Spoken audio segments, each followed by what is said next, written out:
셀트리온 24년 실적 추정에 결정적인 오류가 있다. 합병 원년 실적 다시 봐야 할 때 셀트리온 지난 금요일 마이너스 0.51% 하락, 헬스케어 마이너스 0.85%, 제약은 마이너스 1.54% 하락세를 보였습니다. 시장 약세와 더불어서 하락세를 세 종목 다 보였습니다만 셀트리온 외국인들은 94억의 매수, 기관들은 255억의 매도를 보인 모습이죠. 그리고 셀트리온과 헬스케어는 자사주 매입을 시작을 했습니다. 첫날인 금요일 살 수 있는 물량의 최대치를 산 것이죠. 셀트리온의 공매도는 124주, 헬스케어의 공매도는 1054주로 나타났고요. 헬스케어는 외국인들이 46억의 매수, 기관들은 81억의 매도를 보였습니다. 제약이 상대적으로 낙폭이 큰 모습이긴 하지만 세우기 작업은 지속될 것으로 보입니다. 이제 월요일이면은 셀트리온과 셀트리온 헬스케어의 주식 매수 청구 행사 마지막 날이잖아요. 시장의 예측은 생각만큼 별로 나오지 않을 것이다. 그리고 설사 예상외로 많이 나온다 하더라도 어쨌든 회사 측에서는 이것을 다 받아서 합병은 계속적으로 진행하겠다 이런 의지이기 때문에요. 합병은 성공을 했다 이러한 관점으로 접근을 할 수가 있겠습니다. 이것이 이제 끝이 아니죠. 합병 작업은 이제부터 본격적인 시작이다 이렇게 볼 수가 있는 것이죠. 이제부터는 합병 원년 24년 셀트리온의 실적이 어떻게 될 것인가, 이 부분에 이제 모든 관심이 집중이 되는 것이죠. 그런데 시장에서 지금 예측하고 있는 24년 셀트리온의 실적에 대해서 결정적인 치명적인 추정에 오류가 있는 것이죠. 이 부분에 대해서 오늘은 이야기를 해보고요. 그리고 24년 실적을 보는 데 있어서 우리가 반드시 알아야만 되는 측면에 대해서도 이야기를 해보기로 하겠습니다. 최근 시장에서 나오고 있는 이야기들은요, 이제 합병은 성공했다는 분위기잖아요. 통합 구분응선 넘은 셀트리온, 글로벌 빅파마 보인다 이런 기사들이 나왔는데요. 최근 합병 성공에 대한 이야기들이 많이 나오면서 부각되는 내용이 바로 합병 이후의 실적이죠. 합병 후 실적 개선에 주력을 해야 된다. 합병 이후 실적을 고민할 시기다. 이것은 교보정권에서 한 이야기고요. SK증권에서 한 이야기는요, 셀트리온 헬스케어의 재고 수준을 감안할 때 합병법인의 시너지는 2025년 실적을 기점으로 나타날 전망이다. 램시마 SC 재고는 이르면 24년 중순경 해소될 전망이다. 바로 이 부분이죠. 24년 합병 셀트리온의 실적에 있어서 현재 가지고 있는 헬스케어의 재고 자산, 이 부분 때문에 24년 실적에 대해서는 우려심이 나오고 있잖아요. 그 이유는 23년까지의 셀트리온 헬스케어가 가지고 있는 재고는 내년에 24년에 팔린다 하더라도 매출 원가는 23년 원가로 해야 되기 때문에 매출 원가가 높다는 것이죠. 그렇기 때문에 24년에 팔린다 하더라도 영업이익 측면에서는 별로 좋은 영향을 미치지 않을 것이다. 이런 이야기들이 대부분 시장에서 하는 이야기잖아요. 그런데 바로 이 부분에 결정적인 오류가 있는 것이죠. 그 부분에 대해서 지금부터 이야기를 해보기로 하겠습니다. 먼저 최근 3개월 동안 나온 증권회사들의 합병 셀트리온 매출액은 3조 3천억에서 3조 5천억 이 차이대인데요. 그런데 영업이익 쪽에서는 이 추정치들이 차이가 많이 납니다. 적게는 4,200억도 있고요. 많게는 또 1조도 있는 이런 상황이 되는데요. 자료들의 평균을 내보게 되면요, 합병 셀트리온의 매출액은 3조 4,103억 정도가 나오는 것이고요. 그리고 영업이익의 평균은 6,974억이 나옵니다. 영업이익률은 20.4%가 나오는 것이죠. 그런데 회사 측에서 제시한 24년의 예상 손익계산서를 보시게 되면요, 매출액은 3조 5,500억이고 그리고 매출 원가율은 38.59%로 나와 있죠. 에비타는 1조 5,600억이고요. 이에 따라서 영업이익은 1조로 회사에서는 예상을 하고 있는 상황이죠. 따라서 24년에 대한 증권회사들의 평균치, 즉 컨센서스와 회사가 제시한 실적과의 차이를 살펴보게 되면요, 매출액은 사실 큰 차이가 나지 않습니다. 1397억 정도 차이가 나니까요. 그런데 영업이익은 3000억 정도의 차이가 나오는 것이죠. 이에 따라서 영업이익률도 7.8%포인트나 차이가 나는 것이죠. 따라서 영업이익에 있어서 회사 측과 증권사들의 평균의 차이가 많이 나는 거잖아요. 그 이야기는 지금 시장에서는 아직까지는 영업이익에 대해서는 회사 측의 전망을 동의하지 않는다, 이런 이야기가 되는 것이죠. 그렇다면 영업이익의 추정치에서 왜 이런 차이가 나는 것인가, 이런 부분들을 지금부터 구체적으로 한번 살펴보기로 하는데요. 그것은 바로 재고자산 때문에 그런 것이잖아요. 현재 헬스케어가 가지고 있는 재고자산에 대해서 전체적으로 합쳐서 대부분 3조 전후를 보고 있는 상황이잖아요. 어쨌든 다 팔릴 거란 말이죠. 그리고 제품별로 재고자산을 보시면 램시마 SC가 가장 많은 재고죠. 그 다음에 램시마, 트룩시마, 유플라이마가 되는데 4개 제품은 잘 팔리고 있는 제품들이잖아요. 특히 램시마 SC와 유플라이마는 24년에는 미국 시장에서 본격적으로 나갈 거기 때문에 이 재고자산들이 부담스러운 것은 아니라고 볼 수가 있는데, 그것보다 더 중요한 것은, 그래서 이와 같이 23년에 가지고 있는 재고자산들은 어떻게 평가를 하느냐 하면요, 바로 이와 같은 개념으로 매출 원가율을 계산을 하는 것이죠.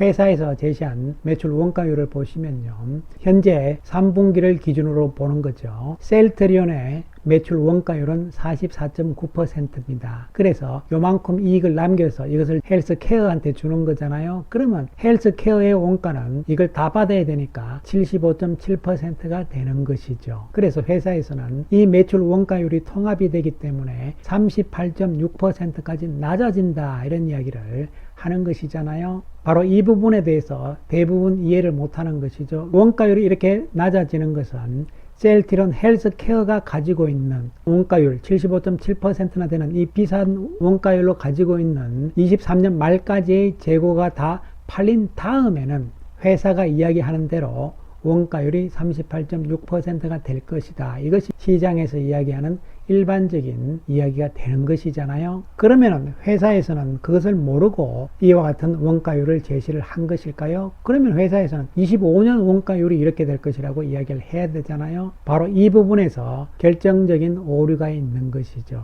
그렇기 때문에 23년 말까지 재고는 23년 매출 원가로 계산이 되기 때문에 75.7%잖아요. 따라서 24년에 매출이 발생을 하더라도 매출 원가율은 75.7%다. 그렇기 때문에 이것은 결론적으로 24년 영업이익에는 부정적이다, 이런 이야기잖아요. 그런데 여기서 결정적인 오류가 있는 것이죠. 무엇이냐면요, 바로 램시마 SC와 유플라이마는 24년부터는 미국에서 발생하는 매출이 있다는 것이죠. 현재까지의 매출 원가율은 모든 제품에 대한 평균적인 매출 원가율이잖아요. 그런데 램시마 SC와 유플라이마는 24년에는요, 미국에서 새로운 매출이 발생을 하잖아요. 그렇기 때문에 미국에서 발생하는 매출액에 대해서는 매출 원가율이 기존의 75.7%를 적용하는 것이 맞을까, 이런 이야기가 되는 것이죠. 즉, 제품의 가격이 다르다는 것이죠.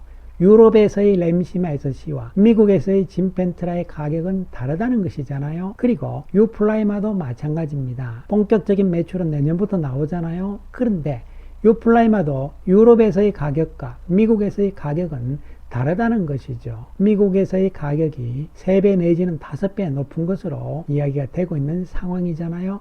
그렇다면 이 매출 원가율을 계산을 하는 데 있어서 우리가 쉽게 가정을 하는 거예요. 램시마 SC가 현재 유럽에서 가격이 1,000원이라고 계산을 하게 되면요, 매출 원가율이 757원이 되는 것이고, 셀트리온 헬스케어가 남는 것은 243원이 되잖아요. 그런데 똑같은 이 제품을 내년에 미국에서 파는 거죠. 그런데 이것은 이미 23년에 사놓은 재고잖아요. 얼마에 사놓은 거죠? 757원에 사놓은 제품이죠. 그런데 1,000원을 받는 것이 아니고 내년에 미국에서 램시마 SC 진펜트라가 만약에 2,000원을 받는다고 가정을 한다면요, 램시마 SC의 매출 원가율은 757원 그대로잖아요. 2,000원으로 받는다고 가정을 하면은 매출 원가율은요 37.9% 밖에 안 되는 것이잖아요. 그러면은 3,000원을 받게 되면 더 달라지는 거죠, 이야기는. 그리고 남는 부분은 더 커지는 거잖아요. 이렇게 미국에서 비싸게 받으면 받을수록 매출 원가율은 낮아지고, 그리고 이익은 더욱더 커지는 거잖아요. 왜냐하면 23년에 757원에 이미 다 사놓은 제품들이 24년에 매출로 나간다 하더라도 말이죠. 램시마 SOC 진펜트라 뿐만 아니라 유플라이마도 유럽 가격과 미국 가격이 다르다는 것이잖아요. 램시마 SOC와 유플라이마의 재고는 내년 24년으로 팔린다 하더라도 결론적으로 봤을 때 문제가 없는 것이잖아요. 23년 말까지 재고는 23년 매출 원가로 계산이 되는 것이 맞죠. 그런데 24년에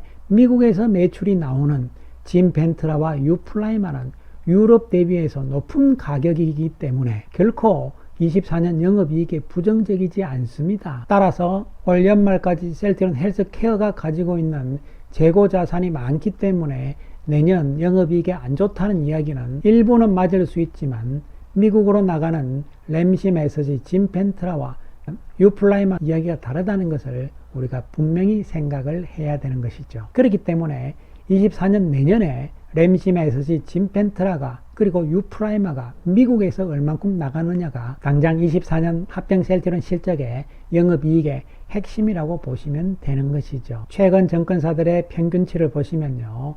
24년에 진펜트라 램시마 SOC는 6,847억의 매출을 예상을 하고 있고 유플라이마는 24년에 3,436억을 예상을 하잖아요. 그런데 회사에서 제시한 것은 24년에 램시마 SOC 진펜트라 1조를 예상을 하고 있고 또한 유플라이마도 5,100억을 예상을 하고 있는 것이죠. 이 부분은 미국에서의 매출 부분의 차이로 나타나는 것이잖아요. 따라서 미국에서 진펜트라와 유플라이마의 매출이 어떻게 되느냐에 따라서 당장 24년의 실적은 완전히 달라질 수 있다는 것이죠. 그리고 진펜트라의 가격은 유럽의 램시마 SOC와 얼마의 가격 차이를 보일 것인지는 아직은 좀 더 봐야 되는 것이죠. 그리고 유플라이마는 미국 가격이 유럽 가격의 3배 그리고 최대는 5배 정도 된다고 보시면 되는 것이죠. 자, 그 다음에 우리가 여기서 중요하게 반드시 생각해야 되는 부분이 하나가 있습니다. 그것은 합병을 했을 때는 반드시 해야 하는 회계적인 절차가 있습니다. 이것이 PPA라고 기업 인수 가격 배분이라는 것이 있는데요. 결론적으로 말씀을 드리면요. 무형자산에 대해서 이것을 감가상각을 해라는 이야기죠.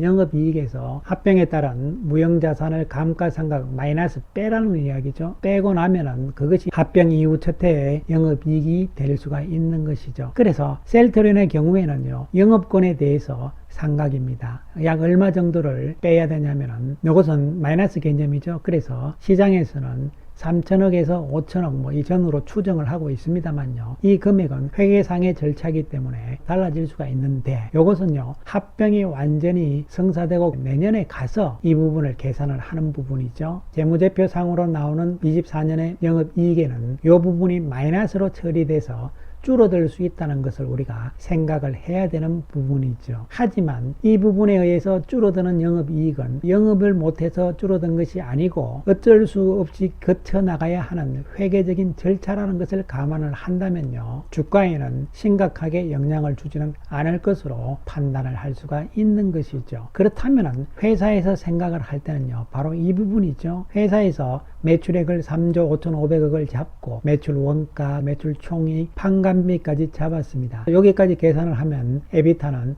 1조 5,600억이 되는 것이죠. 요 1조 5,600억에서 빼야 되는 것이죠. 바로 영업권에 대한 상각이죠. 그 부분에 대해서 회사에서는 넉넉하게 그래도 영업이익은 1조가 나올 것이다. 이런 전망을 결론적으로는 하고 있는 것이잖아요. 영업권에 대한 감가상각을 어느 정도 할 것이냐. 요것은 합병 끝난 다음에요. 내년에 가서 결정하는 부분이기 때문에 지금은 섣불리 이야기할 수 없는 부분이긴 합니다. 그래서 회사 측에서는 이 부분까지 다 감안을 하고 제시를 한 것이잖아요. 그리고 이 부분을 감안을 한다 하더라도 영업이익 측면에서 우리가 중요하게 계산상의 오류들이 있었잖아요. 이 부분들을 감안을 했을 때 결론적으로 시장에서 증권사들의 영업이익에 대한 전망치들이 좀 달라져야 된다는 것이죠. 모든 제품들을 다 똑같이 23년의 매출 원가율로 계산을 하면 안 된다는 것이잖아요. 내년에 미국에서 발생하는 매출 부분의 진펜트라와 유플라이마는 가격이 높기 때문에 원가율은 낮아진다는 측면을 감안을 했을 때 영업이익에 대한 계산들은 다시 해야 되잖아요. 바로 이런 부분들이 시장하고 회사하고의 서로서로 커뮤니케이션이 안 된다는 것이잖아요. 그렇기 때문에 월요일날 주식 매수 청구권 행사 기간이 종료가 되고 그러고 나면 집계가 될 거 아니에요. 합병이 성공이다 이렇게 나오잖아요. 그러나 이제 출발이죠. 그것이 끝이 아닙니다. 이제부터는 적극적인 IR이 필요한 상황이잖아요. 내년 실적에 대한 가이던스를 회사에서는 구체적으로 이제 제시를 해서 시장의 분위기를 바꿔놔야죠. 그리고 매출 원가율에 대한 결정적인 오류들이 있잖아요. 이런 부분들을 다 지적을 해주면서 기관 투자가들을 모아가지고 IR을 하면서 설명을 해줘야 되는 것이잖아요. 이번에 합병이기 때문에 더욱더 중요하죠. 커뮤니케이션을 해야죠. IR을 통해서 시장 전체적인 분위기를 바꿔나가면서 합병에 따른 실적에 대한 우려심 이런 것들을 시장에서 완전히 불식시키고 없애줘야 되는 것이죠. 또한 수급적인 측면으로 볼 때도 11월 들어서부터 외국인들은 어제까지 셀트리온 10일까지요 567억의 매수 우위고 그리고 헬스케어도 461억의 매수 우위잖아요. 수급 측면에서도 11월 들어서 외국인들 쪽부터 변화가 나오기 시작한다는 부분이 중요한 부분이 될 수가 있는 것이죠. 따라서 매수 청구가를 상회를 하면서 지금부터 시작이라는 관점에서 24년 실적에 대한 적극적인 IR 그리고 홍보, 가이던스 제시 이런 부분들이 필요한 상황으로서 시장 분위기를 바꿔나가야 된다는 말씀을 다시 한번 강조를 드리겠습니다. 감사합니다.